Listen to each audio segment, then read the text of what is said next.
Abrimos, señoras y señores, la tertulia en este miércoles 20 de noviembre del año 2019. Vamos con los saludos. Primero para Patricia González. Buen día. Buen día. Mate en mano. Como siempre. El único mate en la mesa. Y comparto. Sí, ¿comparte? Guillermo Fossati. Buen día, ¿qué tal? ¿Cómo les va? Pero no sos matero, ¿no? ¿O sí? No soy matero. Nadie me acepta acá, solo... Y eso que mi familia toda la vida han sido fanáticos del mate. Yo no salí matero. Lo tuyo es el café. Cristian Mirza, buen día. Buen día, un gusto como siempre. ¿Tú estás compartiendo el mate con Patricia? Sí, por supuesto. Y Fernando Escriña. Buen día, ¿cómo están todos? Café. ¿Y mate también cada tanto o no? Mate, pero muy temprano, ¿no? Antes de amanecer. ¿Y compartís el A mate? las 5:30. No comparto Esa el es mate. otra No discusión. comparto el mate porque... Es que no hay nadie despierto a esta hora. A las 6 de la mañana es difícil compartir mate Está con solo nadie. él. con unos profesionales alemanes que en una rueda se compartía mate y no podía creer, dice, pero nadie agarra el café del otro y lo toma. Había que explicarle que era muy distinto el mate que el café, cosa que no entendía el alemán. Había que explicarle que estamos locos, simplemente, ¿no? Exactamente. Bueno, vamos al primero de nuestros temas. Daniel Martínez publicó en redes sociales un documento en el que explica la promesa de crear 90.000 puestos de trabajo en 5 años que dio a conocer en estos días en su campaña publicitaria. En ese reporte se estipula que unos 15.000 empleos serán de creación inmediata a través de la puesta en marcha de la segunda planta de celulosa de UPM y sus obras conexas, que generarán unos 10.000 puestos de trabajo directos e indirectos. Además, los proyectos de infraestructura por la vía de la participación público-privada que crearán 5.000 empleos. Sigue diciendo el texto que otros 20.000 puestos de trabajo se generarán mediante la activación y reactivación de algunos sectores.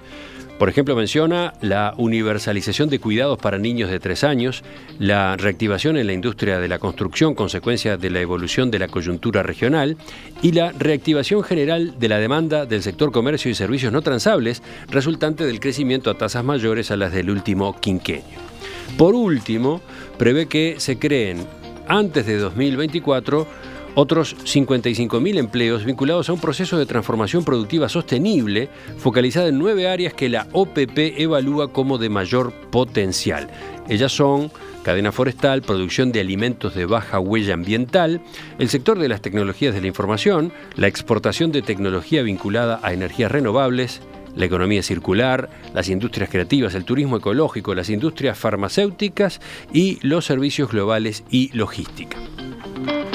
De todos modos, esta promesa de Martínez ha abierto polémica. Desde el Partido Nacional, por ejemplo, la calle Pou sostuvo que no puede el candidato del Frente Amplio solventar ni fundamentar un planteo así.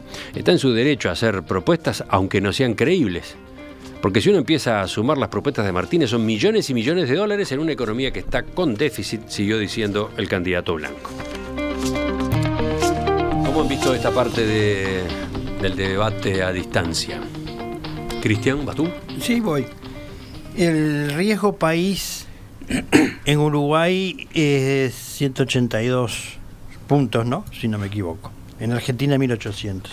Es un dato de JP Morgan respecto a la ENVI. La ENVI en inglés traducido es el indicador de bonos de mercados emergentes. Es decir, ¿qué quiere decir con esto? Que la mayoría de las calificadoras colocan a Uruguay como país en una situación bastante positiva para recibir inversiones. Bien.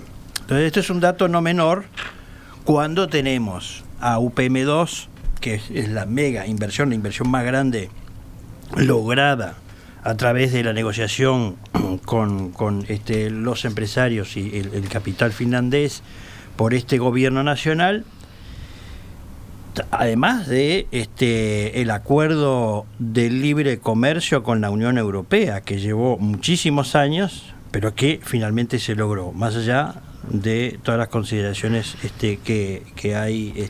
Bueno, y hoy de mañana estaba escuchando bien temprano al ministro de Ganadería, Benech, hablando de su reciente visita en China. Y justamente hacía referencia a todas las potencialidades que hay en el sector agropecuario, con un mercado tan gigantesco como lo es China, con varias iniciativas. Entonces, yo podría enumerar todas las consideraciones que hace el documento de nuestro candidato Daniel Martínez en términos de generación de empleo, ¿no? Habla de la cadena forestal, de la producción de alimentos, de las TICs, de la exportación de tecnología, del turismo ecológico, de la industria farmacéutica, de la logística, con plan de incentivos a las pymes, con recalificación laboral, esta recalificación laboral que habla ya de miles y miles de trabajadores que han pasado y seguirán pasando por el INEFOP, que es el Instituto de Formación Profesional. Y además hace mención a los 120 millones de dólares de un fondo especial para inversión y para incentivo a las pequeñas y microempresas. De manera que me parece que es una fórmula y un plan plausible, razonable, viable. Lo que pasa es que acá sucede que tiene que haber una convergencia de intereses con los empresarios. Donde no hay convergencia y acuerdo con los empresarios se complica, pero los empresarios tienen que apostar al futuro, no importando cuál es el pelo político. Y eso es lo que ha pasado en estos 15 años, de hecho. Guillermo. Bueno, yo le voy a dar un encare distinto que de alguna manera contrapone con lo que Mirza estaba señalando recién, ¿no? Porque hablaba de la factibilidad. Danilo Astori señalaba en su momento: he visto muchas incongruencias, muchas inconsistencias, y en algunos casos he visto cuentas que no cierran. Por ejemplo, yo no sé cómo se hace para crear 100.000 puestos de trabajo. Es de una irresponsabilidad muy grande la promesa de Sartori. Esas son palabras textuales de Danilo Astori. Para lo cual el tema es los mensajes hacia el ciudadano, ¿no? Es decir, ahora dice que es factible Astori porque no tiene otra cosa que decirlo, digo. Ante el planteo trata de argumentar, pero sus propias palabras están mostrando concretamente lo que él piensa al respecto. Martínez en su momento decía: la demagogia de prometer números no me gusta. Es decir, son aspectos que me parece que, porque no podemos olvidarnos que estamos en campaña electoral y en comunicación con la ciudadanía. Y por lo tanto, transmitir confusión, y la confusión se genera cuando se mandan mensajes contradictorios, es algo que no debería ser de recibo, porque si cuando Sartori hacía su planteo, ese fue enormemente atacado como irresponsable, como diciendo disparates, y varios actores frente amplistas así lo entendían, y algunos de primera línea, como es el caso de Danilo Astori, bueno, no es posible que ahora resulta que es factible. No era factible antes, en el mismo escenario, el mismo contexto, las mismas posibilidades. Y después, aparte, el escenario es muy incierto, no es con ese tipo de certezas, porque está UPM2, pero hoy Emiliano, en la entrevista central, le repitió en un par de oportunidades a Mario Vergara algo que para mí es muy importante. Es decir, estaban planteando el tema de la deuda en relación con el Producto Bruto Interno. Es decir, donde Mario Vergara argumentaba que tenés que mirar la magnitud de la deuda en relación con la riqueza, con el producto. Y a mi juicio, muy bien, Emiliano, le estaba señalando tú: sí, pero el Producto Bruto, es decir, los ingresos se te pueden venir abajo, y si tú generás una magnitud de deuda en unas circunstancias de coyuntura muy especial, como fueron los años de bonanza económica, y luego te encontrás con un escenario contrario a ese que te dio el beneficio en aquel entonces, y generaste una deuda en función de aquello que entendías que tenías como riqueza, te podés encontrar en situaciones muy críticas. Por eso es que me parece que en realidad no es otra cosa que prometer en campaña en un momento crítico. Llegado a una situación límite se lanzan varias cosas. Han lanzado también 2.000 efectivos a la Guardia Republicana, justamente nada menos que mantenían el número 2.000. No han lanzado. No, anuncian que se van a sumar 2.000 efectivos. Y aparte 2.000, ¿no? Justo, porque ahí hay varias preguntas. ¿De dónde van a salir los efectivos? Si van a salir de las fuerzas militares, parece chiste. Patricia. Bueno, me parece que hay como dos puntos interesantes. Lo primero es la comparación que se hace con la propuesta de Sartori. No me parece, no creo que sea comparable. En primer lugar porque en el trayecto de la campaña de Sartori hizo un sinfín de promesas que no tenían respaldo en nada y que tampoco conocimos quiénes eran las personas ni que lo escribían, ni que estaban pensando, ni que estaban elaborando sobre eso. Creo que ahí hay una distancia fundamental. Acá tenemos el documento, que es un documento además que está bueno, es corto, es resumido, es accesible, lo puede leer cualquier persona. que muestra en realidad cuál va a ser la estrategia para aumentar los puestos de trabajo. Que creo que eso es distinto. Sí, está bien decir, ¿no? Porque después, y lo otro, es todo lo que se arma en torno a eso. Si dijo 90, si no dijo 90, si el otro considera que 90 están bien, si podrían ser o no ser. Bueno, no sé si van a ser 90 exactamente. Es difícil poner un número. También es necesario para la ciudadanía decir, bueno, yo tengo un aspiracional que es esto y creo que está bien. Y creo que efectivamente lo que muestra es que el empleo es un problema central de la campaña, es un problema de las personas. Entonces, que vos des una respuesta concreta es algo noble. Está bien, es un esfuerzo que para mí es noble. Creo que además el equipo que trabaja en esto es un equipo de probadas credenciales para poder pensar una estrategia de inserción en el empleo. Y lo segundo es que, en relación a lo concreto de la propuesta, creo que habla de cosas, los 10.000 puestos de empleo asociados a UPM son parte del Estado uruguayo, que lo va a tener el Frente Amplio si gana el Frente Amplio, o el Partido Nacional si gana el Partido Nacional. Es parte de una estrategia. Bueno, esa es una de las objeciones que se le ha hecho a este planteo de Martínez, que varios pero de estos 90.000 puestos de trabajo que anuncia van a ocurrir igual sea gobierno del Frente Amplio o sea gobierno del Partido Nacional. Pero son producto del gobierno del Frente Amplio.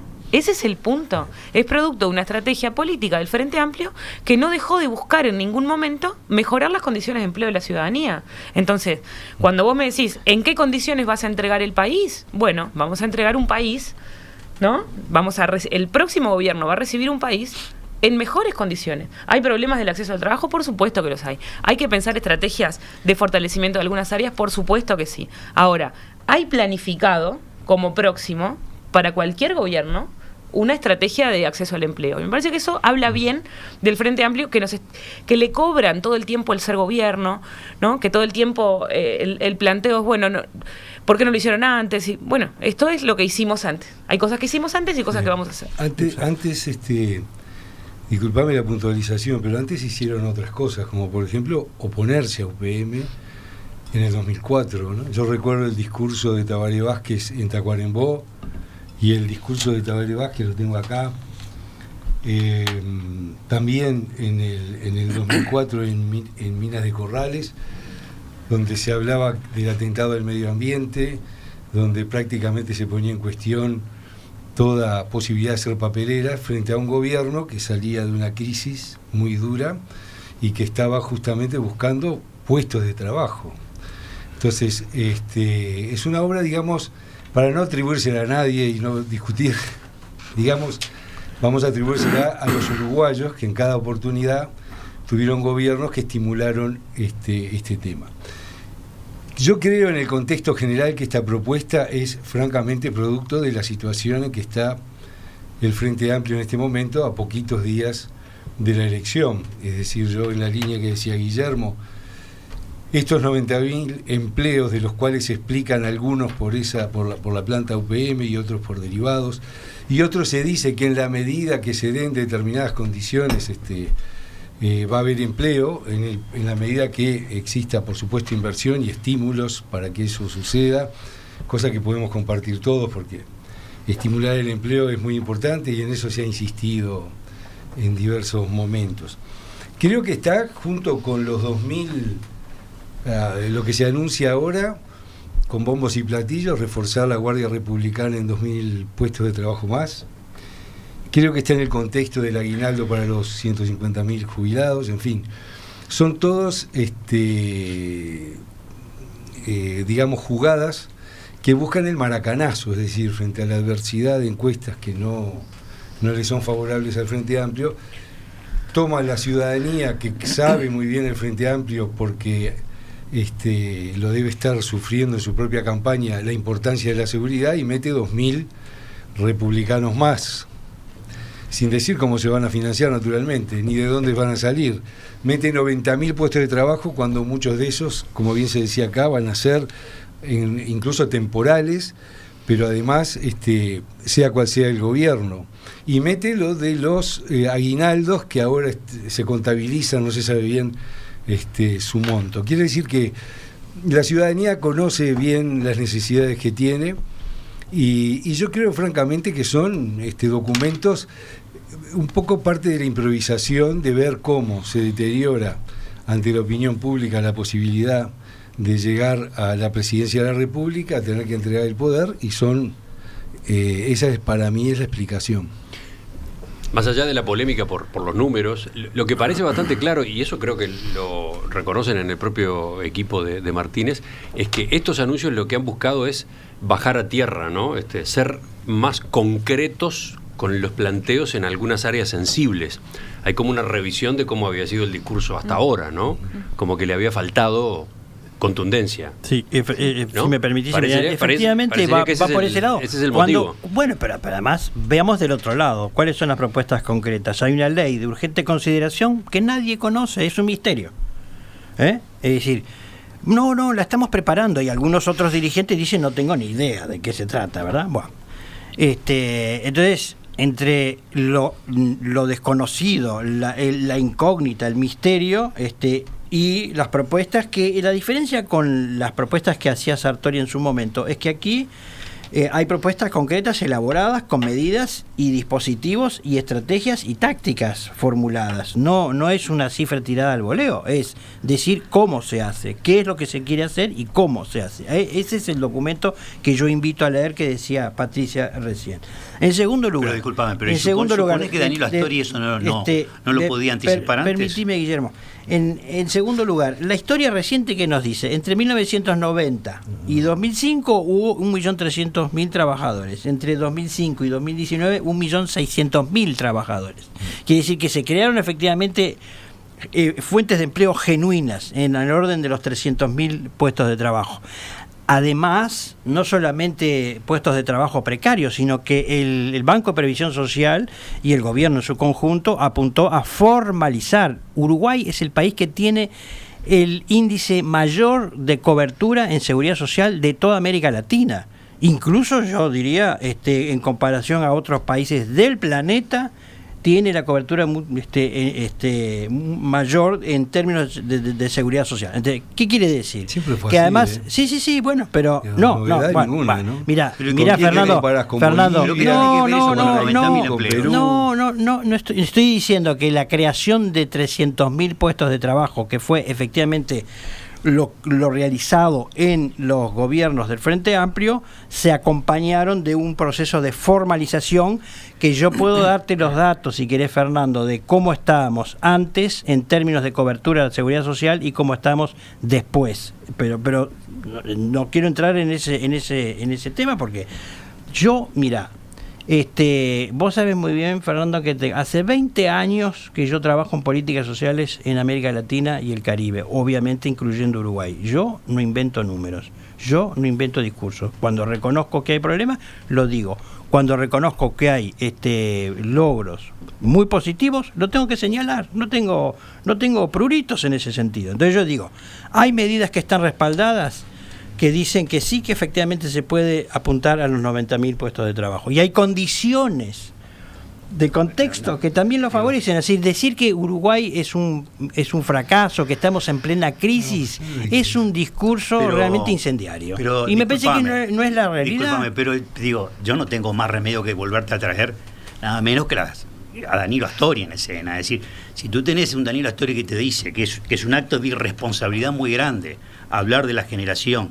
Cuando no lo tenés respaldado, sí. No, pero estamos hablando de Danilo Astori. ¿Me vas a decir que él no era capaz de poder anticipar y ver que efectivamente era posible concretarlos? No, consideraba que no era posible y que por lo tanto era absolutamente fuera de todo recibo plantear esa propuesta por parte de Sartori, y ahora considerarlo factible. No es así. Y aparte están planteando, es como... Pero, a ver, Astori, ¿tú decís que Astori señalaba que no podían crearse 90.000 puestos de trabajo, o era escéptico con que pudieran crearse por el camino de Sartori? Lo dijo con respecto a lo de Sartori. Cuando Sartori anuncia los 100.000, no dice ni cómo lo va a hacer, no plantea ninguna medida. Acabaste de dar la explicación. Y acá está la explicación, permitime. Guillermo, en el documento... No es forma. Pero vos leíste el documento, Permitime que estoy en uso de la palabra. Perdóname. Lo acabaste de decir tú recién, justamente. No es posible que lo haya dicho sobre la base de Sartori, porque Sartori lo que hizo fue el planteo de la propuesta, pero no explicó cómo lo desarrollaría. Claro, y acá se explica. Bueno, pero permitime. Entonces, difícilmente Astori podría haber dicho que era absolutamente un acto irresponsable y que no se podía llevar adelante de ninguna manera, sobre la base de qué, de los argumentos que estaba planteando Sartori, que no planteó ningún argumento, planteó la propuesta. Entonces, el tema es cuestión de que se trata en este momento de hacer un planteo que hace muy poquito tiempo se consideraba un disparate. Ese es el punto.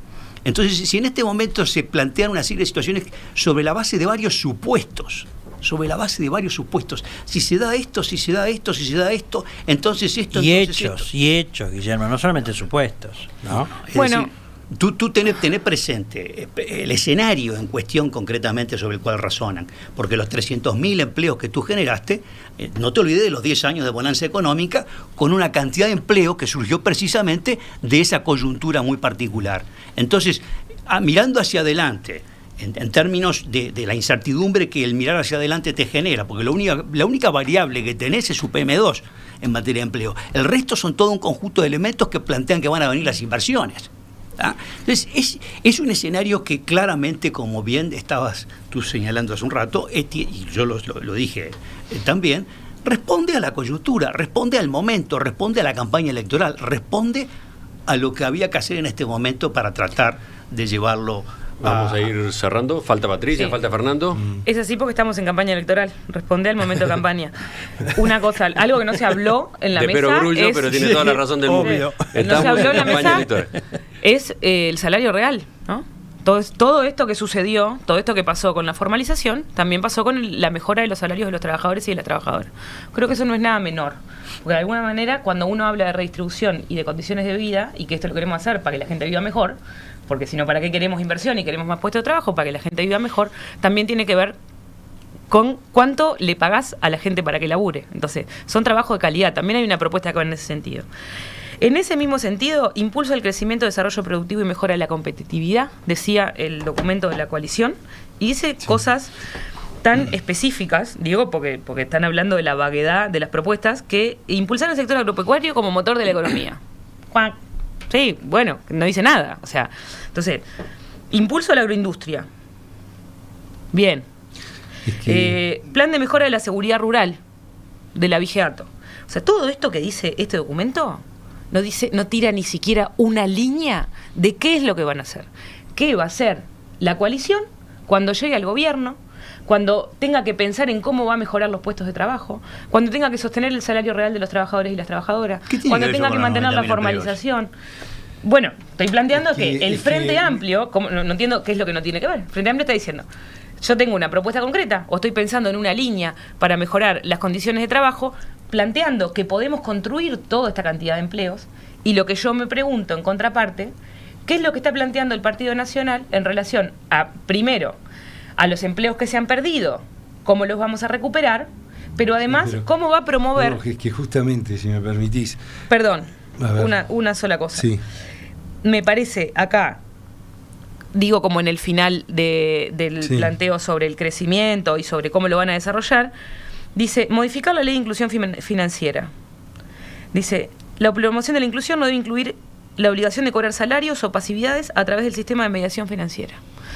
Yo no sé, porque la inclusión financiera avanzó muchísimo en la formalización, evitó la evasión de impuestos. Me queda como un gusto raro de todo esto, de en qué sentido va a ir el Partido Nacional o esta coalición multicolor para mejorar las condiciones de trabajo de las personas. Te metiste en otros temas, ¿no? Sí, Pero, yo hubiera preferido, más que hablar de un número determinado de empleos, que todos estamos de acuerdo en que es una especulación, porque nadie puede tener el número exacto de empleos, y creo que nadie puede pensar en que no hay voluntad de crear, ojalá, muchos más de 90.000 empleos. Yo hubiera preferido que se hablara de la competitividad, que ese es un factor fundamental para la generación de empleo. Y estamos teniendo serios problemas de competitividad. Y apelar francamente al Tratado de la Unión Europea, una fuerza política que se opuso a cuanto Tratado de Libre Comercio se presentó, y que además hoy en el país sale, productores de la Unión Europea salen al cruce de acuerdo comercial, esta noticia es de hoy de mañana del País, mientras tomaba el mate de las 6 de la mañana, es evidente que es una fuerza política que ha gozado de una bonanza en los commodities, porque como bien se decía acá, creció el salario real y crecieron los puestos de trabajo, pero la soja nunca estuvo a $600 en los 90, ¿verdad? Entonces, hay un factor de dependencia internacional que sería muy injusto echarnos las culpas entre nosotros. Lo que sí hay aquí es un problema de falta de estímulo a la competitividad y un problema de gestión que ha llevado el gasto público a niveles muy altos que ahora el gobierno que vaya a asumir va a tener que enfrentar, sea el Frente Amplio o sea la coalición, pero evidentemente esa es la alternativa. ¿Cómo hacemos para que sea más competitivo, para que vengan los capitales, para abrir los mercados e insertarnos en el mundo, etcétera? Porque ahora que diciendo voy a crear 90.000 puestos de trabajo no parece suficiente.